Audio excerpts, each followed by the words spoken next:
नमस्कार शेतकरी मित्रांनो, मी अनिकेत गाडगे, आबा गिरणवाले ॲग्रो. आज आपण येणाऱ्या हंगामातल्या ऊस अडसाली लागवडीबद्दल माहिती देणार आहोत.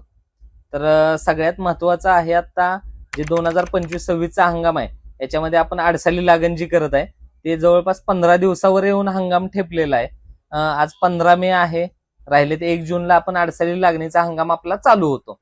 तर सगळ्यात महत्वाचं जे आहे अडसाली लागण करताना किंवा कोणतंही पीक घेताना, कोणत्याही पिकाची आपण लागवड करत असताना शेतीची पूर्व मशागत करणं सगळ्यात महत्वाचं असतं.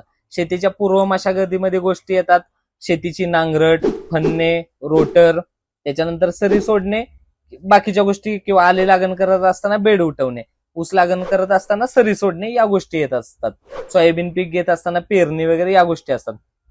तर आता आपण लागवड करत असताना आपलं लास्ट इयरला सगळ्या शेतकऱ्यांचा प्रॉब्लेम काय झाला की जी पूर्व मशागत आहे हे सर्व शेतकरी वर्ग 2023-24 म्हणजे त्याच्या गतवर्षी पाऊस काळ कमी झाल्यामुळे सर्व शेतकरी वर्ग गाफील राहिल्यामुळे काय झालं की शेतकऱ्यांना अडसाली लागण जी करायची असते आपली जून महिन्यामध्ये, जुलै महिन्यामध्ये जो अडसाली लागणीचा हंगाम असतो तो सर्व शेतकऱ्यांचा हंगाम एक्सटेंड झाला. म्हणजे अगदी पुढं जून जुलैची अडसाली लागण शेतकऱ्यांची दिवाळी झाल्यानंतर सुद्धा रानांची तयारी झाली नव्हती.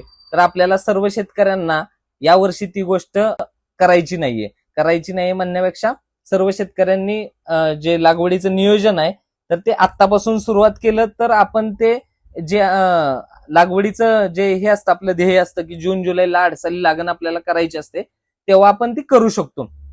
त्याच्यासाठी सर्वात महत्वाचं आपल्याला आता काय केलं पाहिजे, ज्या शेतकऱ्यांनी ताग वगैरे पीक केला असेल रानात तर तो ताग पलटी मारून त्याचा रोटर वगैरे मारून ते कुजवणीसाठी ते ताग सोडला पाहिजे.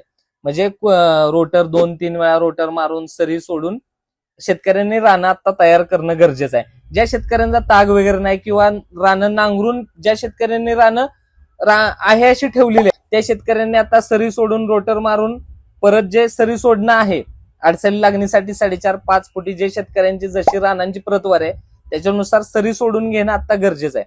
तरी सर्व शेतकऱ्यांना एक नम्र विनंती आहे की 2023-24 साली पाऊस नाही झाला, मागच्या वर्षी पाऊस झाला, तर मागच्या वर्षी जे शेतकऱ्यांचं नुकसान झालं ते या वर्षी नाही झालं पाहिजे. सर्व शेतकऱ्यांनी अडसालीची लागणीची जी पूर्व मशागत आहे किंवा जी शेतांची तुमच्या मशागत आहे ती सर्व येणाऱ्या 4-8 दिवसामध्ये करून पूर्ण करणं गरजेचं आहे.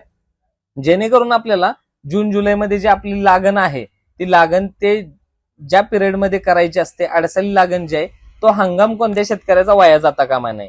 तरी याच प्रकारच्या अशाच शेतीविषयक माहितीसाठी आमचं जे इंस्टाग्राम आहे, फेसबुक आहे, व्हॉट्सअप आहे, त्यासोबत युट्यूब चॅनलवर पण